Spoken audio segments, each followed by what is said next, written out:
আমাদের আজকে রাজ্য কমিটির নবনির্বাচিত রাজ্য কমিটির প্রথম বৈঠক। এই বৈঠকে উপস্থিত আছেন আমাদের সৌভাগ্য সর্বভারতীয় সভাপতি মাননীয় জেপি নাড্ডাজি। আমি প্রথমে অনুরোধ করব আজকে এই বৈঠকে উদ্বোধনী স্বাগত ভাষণ দেওয়ার জন্য রাজ্যের বড় নেতা, রাজ্য সভাপতি, সাংসদ, পশ্চিমবঙ্গে যে পরিবর্তন এগিয়ে চলেছি তার কাণ্ডারি মাননীয় দিলীপ ঘোষ মহাশয়।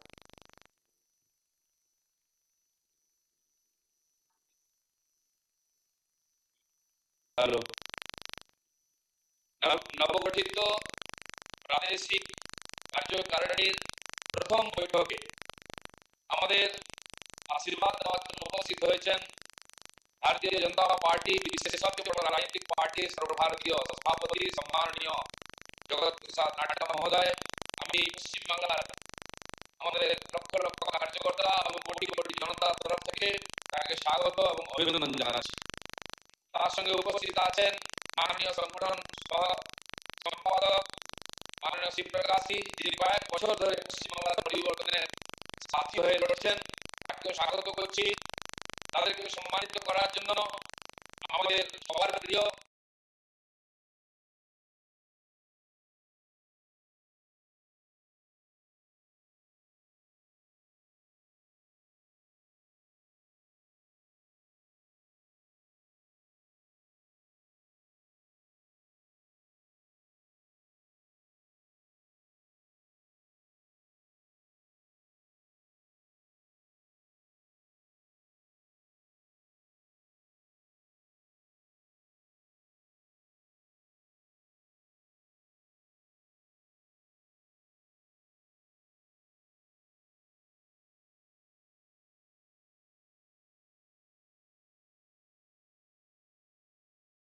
প্রায় 5 মাস বিশেষ পরিস্থিতির কারণে আমরা পরস্পরের কাছে আসতে পারিনি, কিন্তু তা সত্ত্বেও অক্লান্ত পরিশ্রম করেছি।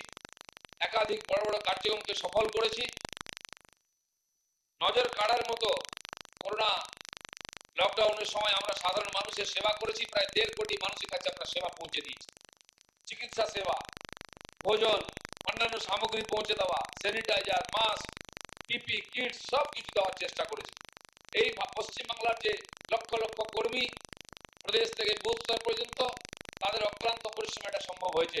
তাই আমি পার্টির তরফ থেকে এই সমস্ত কার্যকর্তাদের এই সংকটের সময় দেশের তথা সমাজের কাছে দাঁড়াবার জন্য অন্তর থেকে অভিনন্দন এবং ধন্যবাদ জানাচ্ছি। আজকে এই বৈঠক আমাদের পার্টিকে নূতন করে আর উৎসাহ নিয়ে এগিয়ে গিয়ে আগামী 21 সালে পশ্চিমবাংলার রাজনৈতিক পরিবর্তনে আমাদের সহায়ক হবে সেই আশা রেখে এবং মাননীয় সম্মাননীয় সর্বভারতীয় সভাপতি নাড্ডা যে আমাদের দিশা নির্দেশ করার জন্য উপস্থিত আছেন, তাকে আমাদের দিক নির্দেশ করার জন্য আহ্বান করে তার আশীর্বাচন প্রার্থনা করে আমার বক্তব্য এখানে শেষ করছি। ধন্যবাদ। ভারত মাতা কি জয়। ধন্যবাদ মাননীয় রাজ্য সভাপতিকে। এখন আমরা অনুরোধ করব সর্বভারতীয় সভাপতি আমাদের অত্যন্ত প্রিয় নেতা মাননীয় জেপি নাড্ডাজিকে মার্গদর্শন করার।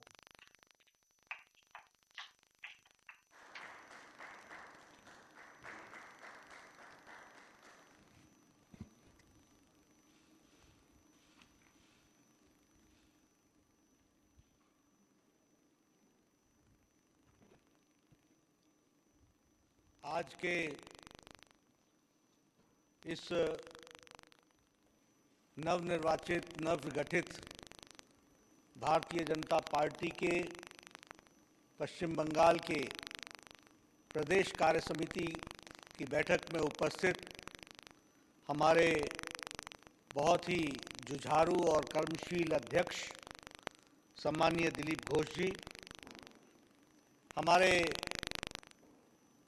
राष्ट्रीय महामंत्री और बंगाल के प्रभारी कैलाश विजयवर्गीय जी, श्री मुकुल राय जी, श्री राहुल सिन्हा जी, श्री अरविंद मेनन जी, और यहाँ दिल्ली में मेरे साथ जुड़े हुए हमारे सह संगठन मंत्री, राष्ट्रीय सह संगठन मंत्री शिव प्रकाश जी और भारत सरकार में मंत्री अपने बाबुल सुप्रियो जी और सभी हमारे सांसदगण, विधायकगण और पार्टी के पदाधिकारी और कार्य समिति के सदस्यों, आज मुझे बंगाल की धरती के साथ जुड़ने का सौभाग्य मिला है और बंगाल की जो ऐतिहासिक धरती है, जो संस्कृति की धरती है, जो भारतीय संस्कृति की उद्योतक धरती है, ऐसी धरती को मैं नमन करता हूँ। जहाँ स्वामी मधुसूदन सरस्वती जी हों, जहाँ जिस धरती पर स्वामी चैतन्य महाप्रभु जी ने अपना दृष्टि दी हो, दिशा दी हो, और जहाँ स्वामी विवेकानंद ने की जन्म स्थान हो, ऐसी भूमि को मैं नमन करता हूँ। अगर मैं क्रांतिकारियों की बात करूं और स्वतंत्रता सेनानियों की बात करूं, तो मैं नमन करता हूं सुभाष चंद्र बोस जी को, खुदीराम बोस जी को, हमारे श्री अरबिंदो को, जिन्होंने देश को, दुनिया को भारत की संस्कृति के माध्यम से एक नई दृष्टि दी और इसके साथ साथ आज़ादी की लड़ाई में अपने आप को आहूत कर लिया। ऐसी धरती को मैं नमन करता हूं। अगर मैं बात करूं साहित्य की, तो बंकिम चंद्र चट्टोपाध्याय हमारे को याद करना आज आवश्यक। श्री अरबिंदो को, जिन्होंने देश को, दुनिया को भारत की संस्कृति के माध्यम से एक नई दृष्टि दी और इसके साथ साथ आज़ादी की लड़ाई में अपने आप को आहूत कर लिया। ऐसी धरती को मैं नमन करता हूं। अगर मैं बात करूं साहित्य की, तो बंकिम चंद्र चट्टोपाध्याय हमारे को याद करना आज आवश्यक। श्री अरबिंदो को, जिन्होंने देश को, दुनिया को भारत की संस्कृति के माध्यम से एक नई दृष्टि दी और इसके साथ साथ आज़ादी की लड़ाई में अपने आप को आहूत कर लिया। ऐसी धरती को मैं नमन करता हूं। अगर मैं बात करूं साहित्य की, तो बंकिम चंद्र चट्टोपाध्याय हमारे को याद करना आज आवश्यक। श्री अरबिंदो को, जिन्होंने देश को, दुनिया को भारत की संस्कृति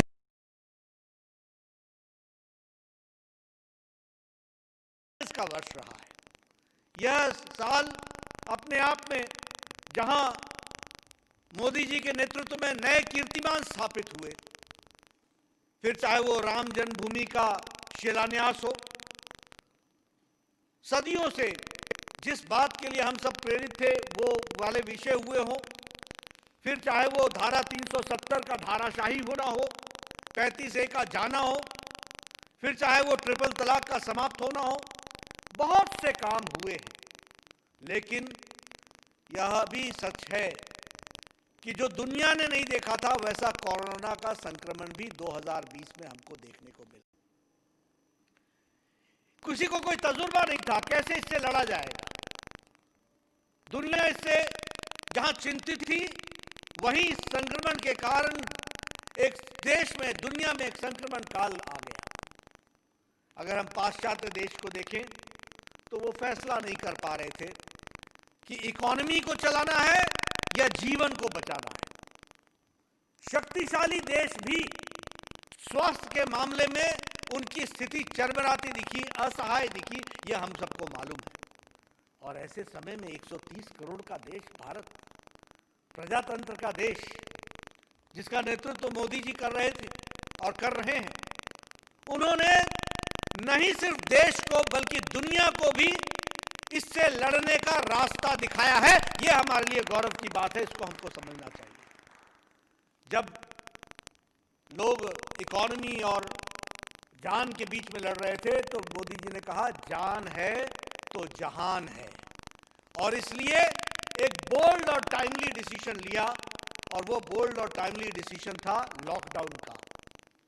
उस लॉकडाउन के समय में बहुत सी चर्चाएं हुई, लेकिन एक हिम्मत का फैसला मोदी जी ने लिया और 130 करोड़ के देश को कोरोना के संक्रमण से बचाने में हम सफल हुए। ये बात हमको ध्यान में रखनी चाहिए, ये हम आपसे शेयर करना चाहते हैं। याद कीजिए, जब कोरोना का संक्रमण हुआ था, और मैं बार बार कहता हूं कि यह टाइमली और बोल्ड डिसीजन इसलिए था क्योंकि मैं पूर्व स्वास्थ्य मंत्री भी भारत सरकार में रहा हूं, मुझे स्वास्थ्य की स्थिति पता थी। उस समय हमारे पास कोरोना के संक्रमण के टेस्ट करने की कैपेसिटी सिर्फ 1500 थी। लेकिन भारत देश को इस लॉकडाउन की अवस्था में मोदी जी ने तैयार किया और आज हम कह सकते हैं कि 11 लाख प्रतिदिन कोरोना के टेस्ट करने की कैपेसिटी भारत की हो गई है और यह हमको समझना चाहिए। जिस दिन लॉकडाउन लगा था उस दिन एनआईवी पुणे एक टेस्टिंग लेबोरेटरी होती थी, कोविड हॉस्पिटल नहीं था। मैं आपके सामने ये आंकड़े इसलिए रख रहा हूं क्योंकि प्रदेश कार्य समिति के सदस्यों को जानना चाहिए कि किस तरीके से कोविड के साथ प्रधानमंत्री जी ने लड़ाई लड़ी और भारत देश एक होकर के इसमें सफल हुआ, इसको हमको समझना चाहिए। उस समय एक भी डेडिकेटेड हॉस्पिटल नहीं था। आज 1653 डेडिकेटेड हॉस्पिटल हैं और लगभग 12 लाख डेडिकेटेड बेड्स हैं और लगभग 50,000 वेंटिलेटर्स के साथ बेड है। यह हमको समझना चाहिए। उस समय भारत में एक भी वेंटिलेटर नहीं बनता था, एक भी वेंटिलेटर नहीं बनता था। आज भारत में 30 करोड़ की जनता को नवंबर महीने तक की खिलाने की व्यवस्था की, इसको हमको समझना चाहिए।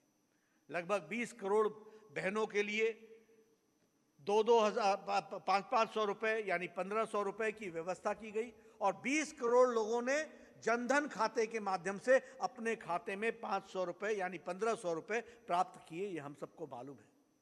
प्रधानमंत्री किसान सम्मान योजना के तहत लगभग 8 करोड़ 70 लाख किसानों के खाते में 2000 रुपए पहुंचाने का काम किया और इतना ही नहीं, इसके साथ साथ 17,000 करोड़ रुपए अभी पिछले जुलाई महीने में रिलीज किया गया ताकि दूसरी किस्त भी उनको मिल सके और 2-2 हजार रुपए 8 करोड़ से ज्यादा किसानों के खाते में पहुंचने की व्यवस्था की गई। इसको हमको समझना चाहिए। लगभग 8 करोड़ बहनों के लिए एलपीजी सिलेंडर 3 महीने के लिए 3-3 सिलेंडर की व्यवस्था की गई, इस ताकि भोजन चल सके और लॉकडाउन की अवस्था में उनका चूल्हा जल सके, इसकी व्यवस्था की गई। इसको हमको समझना चाहिए। यही नहीं, अगर हम आत्मनिर्भर पैकेज की बात करें तो प्रधानमंत्री जी ने जो 20 लाख करोड़ रुपए दिए, जिसमें से 3 लाख करोड़ रुपए एमएसएमई सेक्टर में खर्च होना है। मैं चाहूंगा दिलीप दा और हमारे सांसद इस बात की चिंता करें कि जो एमएसएमई सेक्टर में हैं, जिनको उद्यम खोलने के लिए और उनको फिर से चालू करने के लिए आवश्यक है, उनको लोन सैंक्शन कराने का हमको व्यवस्था करें। लगभग 1,10,000 करोड़ लोन सैंक्शन हो चुका है और बाकी बचा हुआ जो 3 लाख करोड़ में से है वह भी सैंक्शन हो और बंगाल के उद्यमियों को इसका लाभ मिले। इसके लिए भारतीय जनता पार्टी के कार्यकर्ताओं को आगे आना पड़ेगा, यह मेरा आप सबसे निवेदन है। उसी तरीके से हमारे किसान क्रेडिट कार्ड के माध्यम से लगभग 2.5 करोड़ किसानों को जो किसान क्रेडिट कार्ड में जो क्रेडिट देने की व्यवस्था है और बहुत ही जिसको कहते हैं कि कोई इंटरेस्ट के बगैर जो ऋण देने की व्यवस्था है, उसमें भी हम लोगों को अपने आप को आत्मसात करना चाहिए, जुड़ना चाहिए, ये मैं कहना चाहूँगा। लगभग 50 लाख रेडी वाला, फेरी वाला, ठेले वाला, इनको 10-10 हजार रुपए देने की व्यवस्था की गई है। 5,000 करोड़ रुपए की व्यवस्था की गई है। मैं चाहूँगा कि हमारे कार्यकर्ता इसमें आगे आए और आगे बढ़ करके आत्मनिर्भर पैकेज को हम आगे बढ़ाएं। दुनिया ने इस बात को कहा कि भारत पहला देश है जिसने हेल्थ की भी चिंता की है और आर्थिक रोजी रोटी की भी चिंता की है। यह पहला देश है। यूएन के सेक्रेटरी जनरल ने कहा, वर्ल्ड हेल्थ ऑर्गेनाइजेशन के डायरेक्टर जनरल ने कहा कि India and Modi has given the way how to fight the health issues and how to fight the economic issues. ये बात उन्होंने कही। आज हम आत्मनिर्भर भारत की बात कर रहे हैं तो मैं आपसे निवेदन करना चाहूंगा, वोकल हो जाइए लोकल के लिए। और जब मैं वेस्ट बंगाल की बात करता हूं तो कलकत्ता के जूट आइटम्स, फिर वो सॉफ्ट डॉल्स हों या फिर बटीक हो, उसको हम वर्ल्ड ब्रांडिंग कैसे कर सकते हैं, उसकी हमको चिंता करनी चाहिए। उसी तरीके से पश्चिम मेदिनीपुर में जो पत्ता चित्रा का कार्य है, स्क्रॉल पेंटिंग का जो कार्य है, उसको भी हमको बढ़ावा देना चाहिए। उसी तरीके से पुरुलिया में जो नेचुरल फाइबर है, बबुई ग्रास जिसको कहते हैं, उसको भी हमको बढ़ावा देना चाहिए। और मुर्शिदाबाद का ब्रास और बेल मेटल जो है, उसको भी हमको बढ़ावा देना चाहिए। मित्रों, ये काम भारतीय जनता पार्टी के कार्यकर्ताओं का है कि हम आत्मनिर्भर भारत को आपदा को अवसर में मोदी जी के सपने को बदलने में अपना योगदान करें, पूरी ताकत लगाएं। ये हमारे को पूरी ताकत लगा करके करना पड़ेगा। हम लोगों ने, भारत सरकार ने मोदी जी के नेतृत्व में वेस्ट बंगाल को काफी कुछ दिया भी है। अगर हम बात करें कोलकाता वाराणसी वाटरवेज का, ये आर्थिक जगत में एम्प्लॉयमेंट का एक बहुत बड़ा स्रोत बनने वाला है। हमको इसके साथ जुड़ने की जरूरत है। हमको इसको जनता को समझाने की जरूरत है कि कोलकाता वाराणसी वाटरवेज यह आर्थिक क्रांति लाने में और एम्प्लॉयमेंट लाने में एक बहुत बड़ा साधक सिद्ध होगा। ये हमको ध्यान में रखना चाहिए। आपको ध्यान में है कि मोदी जी ने आपको एक all India Institute of Medical sciences दिया है, जिसकी ओपीडी शुरू हो गई है। 1754 करोड़ रुपए की लागत से ये All India Institute of Medical Sciences West Bengal को दिया गया। ये हमको ध्यान में रखना चाहिए। यही नहीं, जब मैं स्वास्थ्य मंत्री था तो मैंने चितरंजन कैंसर सेंटर को 600 करोड़ रुपए दे करके वहां के 400 बेड कैपेसिटी इंक्रीज करने की व्यवस्था की है। यह भी हमको ध्यान में रखना चाहिए कि भारत सरकार की ओर से मोदी जी का सप्रेम भेंट इस तरीके से कार्य हेल्थ के इश्यूज को एड्रेस करने के लिए किया गया है। जनधन योजना के तहत लगभग 3 करोड़ 87 लाख अकाउंट्स खुले हैं और जिसमें 500 रुपए जनधन खाते में डालने का काम हुआ है। यह हमको ध्यान में रखना चाहिए। जहां 8 करोड़ उज्ज्वला के गैस कनेक्शंस आए हैं, तो वहीं वेस्ट बंगाल में 90 लाख लोगों को इस गैस कनेक्शन से जोड़ा गया है। उसी तरीके से एलईडी बल्ब्स लगभग 92 लाख मुफ्त बांटे गए हैं और लगभग 479 करोड़ रुपीस का सालाना बिजली की खपत में बचत हुई है वेस्ट बंगाल में। यह भी हमको ध्यान में रखना चाहिए। अम्फान आया था, दुखदाई बात है, लेकिन प्रधानमंत्री जी की ओर से तुरंत 1000 करोड़ रुपए का रिलीफ पैकेज दिया गया और मुझे खुशी है कि भारतीय जनता पार्टी के कार्यकर्ताओं ने पूरी ताकत लगा करके अम्फान के रिलीफ वर्क में अपने आप को झोंका, पूरी ताकत लगाई और लोगों को राहत पहुंचाई है। इसके लिए मैं बंगाल यूनिट को साधुवाद देता हूं, जिन्होंने इस काम को आगे बढ़ाया। मित्रों, यह सब कार्य जरूर हुआ। राम मंदिर का पूजन भी हुआ 5 तारीख को। एक सदियों से जो हमारे सबकी इच्छा थी, करोड़ों करोड़ों भारतवासियों की इच्छा थी कि भव्य राम मंदिर बने, वो 5 अगस्त को उसका शिलान्यास यशस्वी प्रधानमंत्री नरेंद्र मोदी जी के करकमलों द्वारा हुआ। लेकिन दुख के साथ कहना पड़ता है कि 5 तारीख को वेस्ट बंगाल में ममता दीदी ने लॉकडाउन लगा दिया, लॉकडाउन कर दिया। करोड़ों की जो इच्छाएं थी उसको कुचलने का काम किया, उसको रोकने का काम किया। और यह अलग बात है कि 31 जुलाई को बकरीद में लॉकडाउन लिफ्ट कर लिया गया। यह वोट बैंक की पॉलिटिक्स, यह अपीजमेंट की पॉलिटिक्स, यह इस प्रकार की पॉलिटिक्स जिसमें तुष्टीकरण किया जाता हो, वोट बैंक की राजनीति की जाती हो और एंटी हिंदू माइंडसेट खड़ा किया जाता है। यह है ममता दीदी की राजनीति पश्चिम बंगाल में। हमें खुशी है कि 31 तारीख को लॉकडाउन लिफ्ट हुआ, अच्छी बात है, लेकिन 5 तारीख को लॉकडाउन लगाने का क्या अर्थ था? और यह भी मालूम होना चाहिए कि 31 जुलाई के बाद 5 अगस्त आती है, तो 5 अगस्त में लॉकडाउन की जरूरत पड़ गई और 31 को खोलने की जरूरत पड़ गई। यह अपीजमेंट की राजनीति, यह वोट बैंक की राजनीति। मित्रों, मैं प्रदेश की कार्य समिति के सदस्यों से एक से निवेदन करूंगा कि आप इस ममता जी की जो ये अपीजमेंट की पॉलिटिक्स है और जो ये वोट बैंक की पॉलिटिक्स है, इसको जनता के सामने उजागर कीजिए और जनता को बताइए कि इनको वेस्ट बंगाल की जनता से प्रेम नहीं है, ये राजनीति और विशुद्ध राजनीति करती है अपने कुर्सी के खातिर। ये हमको बताना चाहिए, ये हमको समझाना चाहिए। मुझे खुशी है कि भारतीय जनता पार्टी ने वेस्ट बंगाल में एक लंबी यात्रा कम समय में की है। याद कीजिए, 2011 हमारा वोट परसेंटेज 2% था और 2 सीट्स थी और हमारा वोट परसेंटेज 4% था। 2014 के चुनाव में हमारा वोट प्रतिशत, हमें 2 सीटें मिली और हमारा वोट प्रतिशत 18% गया और 19 में हमारा वोट प्रतिशत 40% चला गया, 40% पहुंच गया। बंगाल का आशीर्वाद मिला।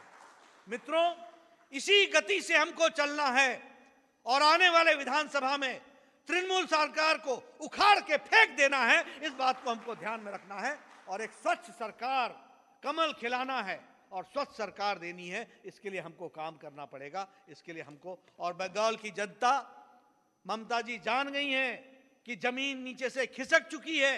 जनता पश्चिम बंगाल में कमल को आशीर्वाद देने के लिए तत्पर है। हमें उसके लिए अपने पूरी ताकत लगानी पड़ेगी, यह हम आपसे कहना चाहेंगे। मुझे यह भी खुशी है कि भारतीय जनता पार्टी के कार्यकर्ताओं ने सेवा ही संगठन के माध्यम से और इसके साथ साथ फीड द नीडी प्रोग्राम में बहुत अच्छा काम किया, और यह ममता जी के विरोध के बावजूद काम किया। इसके लिए विशेष साधुवाद, आपको विशेष साधुवाद देना चाहूंगा। जिस तरीके से आप लोगों ने काम किया, लगभग 1 करोड़ 6 लाख आपने फूड पैकेट्स बांटे। जब ममता जी के और तृणमूल कांग्रेस के कार्यकर्ता राशन चोरी में लगे हुए थे और राशन को लूटने में लगे हुए थे, तब आपने लोगों के घरों में राशन पहुंचाने का काम किया। आप बधाई के पात्र हैं, आप साधुवाद के पात्र हैं। आपने राशन किट बांटे, 1 महीने का राशन किट मोदी किट के नाम से, लगभग कोई 30,000 के आसपास आपने राशन किट बांटे। उसी तरीके से आपने फेस कवर्स बांटे, 31 लाख महिला मंडल को जगाया, उनको एक्टिवेट किया, उनके माध्यम से आपने ये काम किया।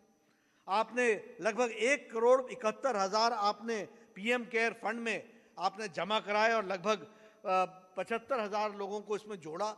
इस तरीके से आपने काम किया। संपर्क अभियान में आपने जो वर्चुअल रैली की, उसमें लगभग 1 करोड़ 56 लाख लोग जुड़े। भारतीय जनता पार्टी के सभी कार्यकर्ताओं को मैं साधुवाद देता हूं, जिन्होंने ये काम किया और इस तरीके से सफलता हासिल की।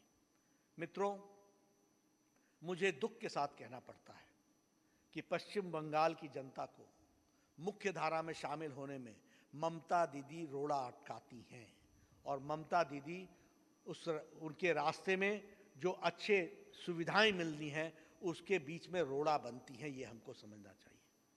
आयुष्मान भारत 5 लाख रुपए का सालाना कवर किसको मिलता है?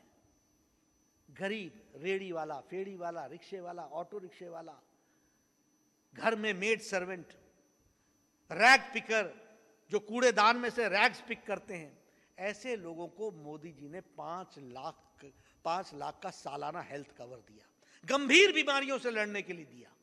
लेकिन पश्चिम बंगाल में ऐसी संख्या 4 करोड़ 57 लाख है, 4 करोड़ 57 लाख है। इस 4 करोड़ 57 लाख लोगों को वंचित रखने का काम ममता जी ने किया है। उनको स्वास्थ्य पहुंचाने में रोड़ा बनी है, रास्ते में रोड़ा बनी है, और वह उनको स्वास्थ्य की सुविधा से वंचित रख रही हैं। 1 नहीं 3 साल हो गए आयुष्मान भारत को शुरू हुए, 3 साल से वंचित रखा है 4 करोड़ 57 लाख की जनता को। यह हमको समझना चाहिए। आने वाले विधानसभा के चुनाव में मुद्दा बनाना चाहिए, लोगों को बताना चाहिए कि तुम्हारा हक जो मोदी जी तुमको देते हैं, तुम्हारे हक को रोकने का काम ममता दीदी की सरकार कर रही है, यह समझना चाहिए। और गरीब लोगों का स्वास्थ्य की सेवा लेने से वंचित रख रहे हैं, इस बात को हमको बताना चाहिए। प्रधानमंत्री किसान सम्मान निधि 2,000 रुपए की किश्त 8 करोड़ किसानों को देने का नजरिया, मैं पश्चिम बंगाल से पूछता रहा कि ये तो बता दो कि कितने करोड़ किसान हैं जिनको मोदी जी ने पहुंचाना है। अभी तक ममता जी की सरकार ने दिल्ली को यह नहीं बताया कि कितने किसान हैं, और 2,000 रुपए और 2,000 रुपए ऐसे छठी किश्त तक का कम से कम जो 12,000 रुपए उनको मिलने थे, उससे किसानों को वंचित रखा है। यह बात हमको समझनी चाहिए। कितना बड़ा नुकसान। कौन? किसान बेचारा, जो बीज खरीदेगा, जो फर्टिलाइजर खरीदेगा, जो अपने अनाज को उन्नत बनाने के लिए काम करेगा, उसको 2,000 रुपए देने का साल में जो 3 किश्तें देने का काम था, उसमें भी रुकावट करने का काम पश्चिम बंगाल ने किया है। उसी तरीके से प्रधानमंत्री फसल बीमा योजना बंगाल में लागू नहीं होने दी है। किसका नुकसान हो रहा है? किसान किसके हैं? बंगाल के मुख्यमंत्री के ये किसान नहीं है क्या? क्या इन किसानों की चिंता करना उनका काम नहीं है क्या? और तो और छोड़िए, प्रधानमंत्री आवास योजना को नाम बदल दिया, बांग्लार आवास योजना बना दिया। पैसा मोदी जी दे, केंद्र सरकार दे, लेकिन ठप्पा अपना लगाने की कोशिश की है।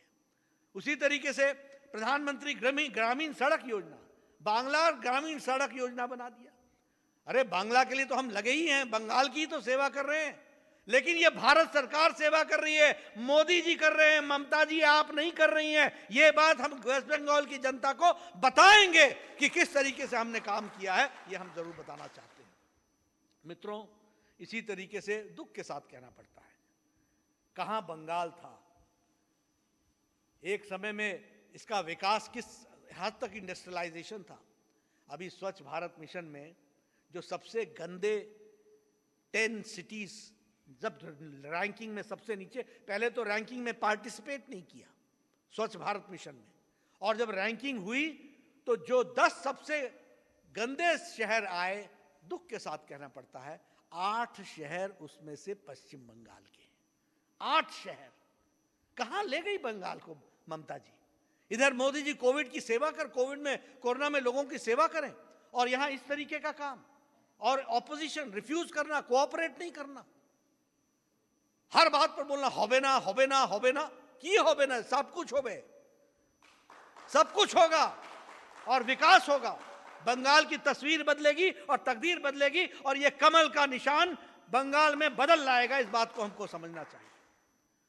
आप देखिए, जब कोरोना में राशन डिस्ट्रीब्यूट हो रहा था तो उस समय टीएमसी के कार्यकर्ता राशन की चोरी में लगे हुए थे, राशन की चोरी में लगे हुए थे।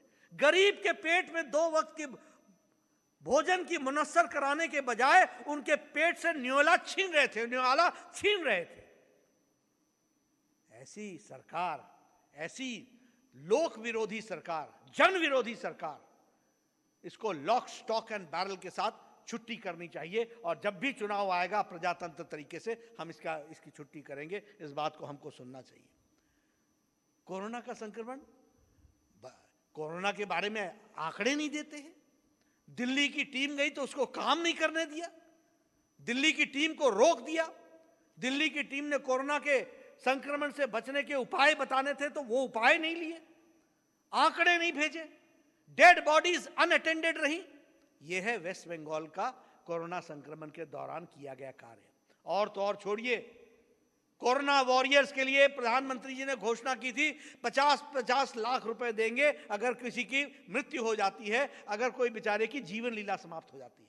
यह भी पश्चिम बंगाल में नहीं लागू किया ममता जी ने, उनको भी वंचित रखा है। यह हमको समझना चाहिए। यह है इनकी जन विरोधी नीति, यह है मानव विरोधी नीति, यह है एंटी ह्यूमनिज्म।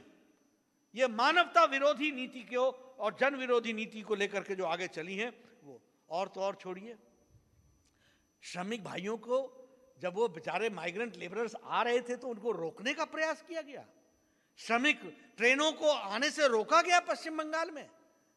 अरे ममता जी, आपके श्रमिकों ने बंगाल की इकोनॉमी में कितना कंट्रीब्यूट किया है, इसको जरा सा आप ध्यान में रखिए। सारे देश में सोने के कारीगर अगर हैं तो उत्तम कोटि के बंगाल के हैं, जिन्होंने सारे देश में सेवा की है। उन बेचारों को कोरोना संक्रमण में जब घर वापस आना था, जब मोदी जी श्रमिक एक्सप्रेस चला रहे थे, तो आपने कह दिया ये कोरोना कैरियर्स है, आपने कह दिया ये कोरोना एक्सप्रेस है। ये आपकी मानसिकता को दर्शाता है कि आपको बंगाल के लोगों के साथ प्रेम नहीं है, आप राजनीति कर रही हैं, और आप बंगाल के लोगों को जिस दृष्टि से और आदर से देखना चाहिए वो भी आप नहीं कर रही हैं। यह भी हमको समझना चाहिए। विश्व भारती स्कूल में क्या हो रहा है, वहां क्या हो रहा है? वहां रविंद्रनाथ टैगोर जी की भी आत्मा आज रोती होगी। रविंद्रनाथ टैगोर जी की भी आत्मा को देखना होगा कि किस तरीके से, जिस तरीके से उन्होंने विश्व भारती स्कूल को खड़ा किया था, जिस तरीके से उस विश्व भारती स्कूल का जो विषयों को आगे बढ़ाने का सपना था, आज उसका क्या हाल हो गया। लैंड माफिया और टीएमसी के कार्यकर्ता वहां भू माफिया के साथ मिलकर के राजनीति को चलाने का और चमकाने की कोशिश कर रहे हैं। बंगाल की जनता, पढ़ी लिखी जनता, जिसने देश को दृष्टि दी है, वो कभी आपको माफ नहीं करेगी। यह भी हमको ध्यान में रखना चाहिए। Cut money and TMC money. और ये नारदा स्टिंग ऑपरेशन में आपके लोगों से पता चला है कि आपकी क्या मानसिकता है बंगाल के लोगों को देखने की, कैसे लूटा है आपने दोनों हाथों से बंगाल को। और पॉलिटिक्स ऑफ क्रिमिनलाइजेशन। ये जो पॉलिटिक्स को राज्य के सहारे क्रिमिनल माध्यम से लोगों की आवाज को बंद करने का आपने जो काम पकड़ा है, याद रखिएगा चुनाव में बंगाल की जनता उठेगी और बंगाल अपनी आवाज देगी और आपको घर बैठाएगी और भारतीय जनता पार्टी को आगे लाएगी। यह हमको समझना चाहिए। 100 से ज्यादा कार्यकर्ता मारे गए हैं। ये जंगल राज नहीं तो और क्या है। मैं गया था, मैंने वहां पर उनका तर्पण किया है। दिलीप दा बैठे हैं, मुकुल दा बैठे हैं, हमारे कैलाश विजयवर्गीय जी बैठे हैं, आप सबके साथ मिलकर के हमने उनका तर्पण किया। 100 से ज्यादा कार्यकर्ता। दुख होता है। और ये जो अपने आप को डेमोक्रेसी के चैंपियंस कहते हैं, इनकी आवाज नहीं निकलती इन बातों पर। 100 से ज्यादा कार्यकर्ता मर गए, जिनकी जीवन लीला समाप्त हो गई। लेकिन ये जो दिल्ली बैठ करके डेमोक्रेसी के चैंपियंस बनते हैं, इनकी आवाज नहीं निकलती है। ये दोहरा चरित्र, ये डुअल आइडेंटिटी, इसके भी इस मानसिकता को भी हमको हटाना है और इससे लड़ना है। इस बात को हमको ध्यान में रखना चाहिए। मित्रों, हमारे भारतीय जनता पार्टी का कार्यकर्ता मां दुर्गा की शक्ति को लेकर के आगे बढ़ेगा। गांव-गांव में जाना है, बूथ पर काम करना है, व्हाट्सएप ग्रुप्स खड़े करने हैं। यहां पदाधिकारी जो हैं, मैं दिलीप दास से निवेदन करूंगा, आप प्रवास बहुत कर रहे हैं, लेकिन आप सभी पदाधिकारियों को और सभी एमपीज को प्रवास के लिए उत्सुक करें, प्रवास में उनको जोड़ें और हरेक को कोई ना कोई जिला दिया जाए और हरेक को कोई ना कोई मंडल दिया जाए। हरेक पदाधिकारी कम से कम 5 या 7 मंडल का प्रवास करे, वेरिफिकेशन करे शक्ति केंद्र का, ग्राम केंद्र का, वेरिफिकेशन करे बूथ का, और हर बूथ पर व्हाट्सएप ग्रुप खड़ा होना चाहिए और 3 तरीके का कंटेंट डालना चाहिए। मैं देख रहा हूं, मुझे स्क्रीन पर अहलुवालिया जी भी दिख रहे हैं, सोशल मीडिया में बहुत एक्टिव रहते हैं, इनसे पता कीजिए।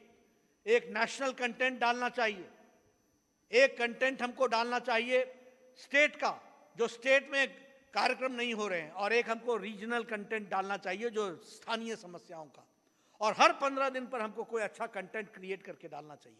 कल प्रधानमंत्री मोदी जी ने हमारे जो रेडी वाले हैं उनको जो व्यवस्था दी गई है और जो 5,000 करोड़ रुपए बांटा जा रहा है, उसमें से 1 लाख करोड़ लोगों को वो धन बांटने के व्यवस्था में प्रधानमंत्री मोदी जी ने अपना योगदान भी किया और साथ में वक्तव्य भी दिया है। ऐसे कंटेंट को हमको डाल करके बूथ तक के कार्यकर्ताओं को जागृत करना चाहिए।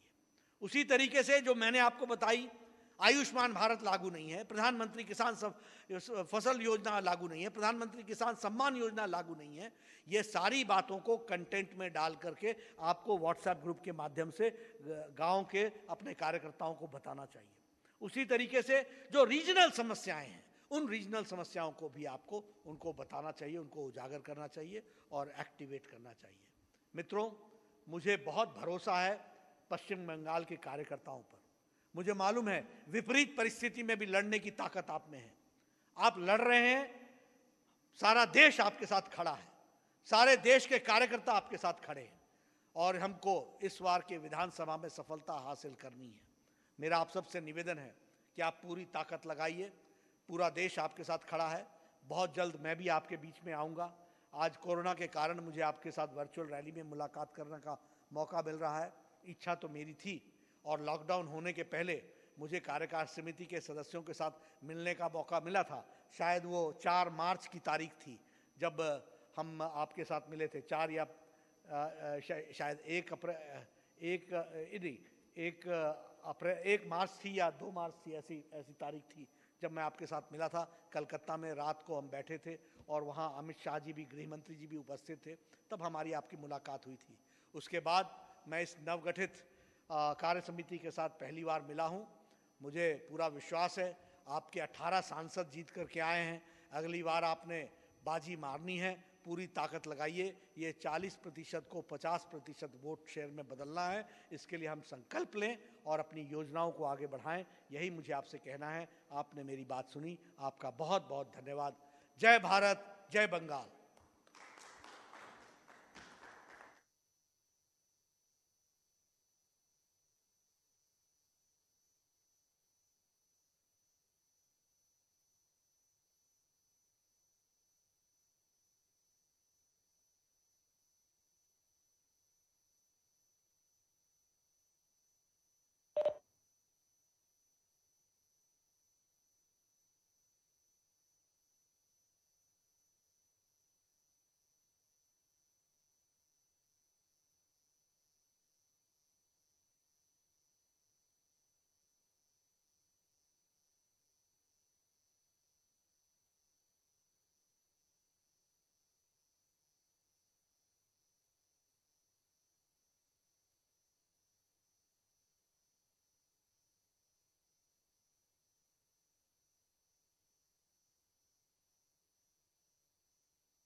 राजनीति के ऊपर, पश्चिम बंगाल में समस्याओं के ऊपर और सांगठनिक व्यवस्था को किस तरह से बूथ पर पहुंचाया जाए, हर लोगों की अकाउंटेबिलिटी रहे। और इस मार्गदर्शन को अगर हम सही मानों में नीचे के स्तर पर ले जाएं तो वो दिन दूर नहीं जो पश्चिम बंगाल में ये अत्याचारी ममता बनर्जी की जो शासन है वो खत्म होगी। हमारे मंच पर उपस्थित हमारे जिला के, हमारे राज्य के प्रेसिडेंट दिलीप दा उपस्थित हैं। हमारे कैलाश विजयवर्गीय जी जो हमारे प्रभारी हैं वो उपस्थित हैं।